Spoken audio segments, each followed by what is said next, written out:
So hello guys, welcome to my channel Rick Gardens. তো basically আজকে আমরা যে ভিডিওটি নিয়ে আলোচনা করতে চলেছি বা আলোচনা করব, ভিডিওটির মূল কথা সেটি হচ্ছে এই বর্ষাকালে গাছগুলিকে সুস্থভাবে কীভাবে রাখবো। কারণ এই বর্ষায় আমরা দেখতে পাই অনেক রকমের ফুলের গাছ, অনেক রকমের ফলের গাছ, অনেক রকম সবজি গাছ সব নষ্ট হয়ে যায়। তো কেন হয় এরকম নষ্ট এবং কি করলে নষ্ট হবে না? তো চলুন ভিডিওটি পুরো দেখতে থাকি। আশা করছি ভিডিওটি আপনাদের ভালো লাগবে। ভালো লাগলে একটি লাইক করে দেবেন। তো প্রথমেই বন্ধুরা, আপনারা গাছটি যেই জায়গাটি নির্বাচন করেছেন রাখার জন্য, সেই জায়গাটি যেন পরিষ্কার পরিচ্ছন্ন থাকে, সেখানে কোনো রকমের নোংরা যেন না থাকে। কারণ নোংরা যেখানে থাকবে সেখান থেকেই সৃষ্টি হবে পোকামাকড়ের উপদ্রব।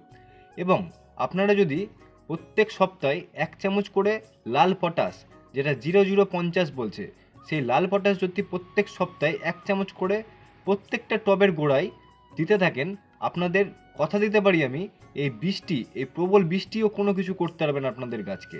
কারণ কোনো রকমের রুট ড্যামেজ হবে না, গাছ আপনাদের সুস্থ থাকবে, সবল থাকবে এবং ফুল ও ফলে ভরে থাকবে।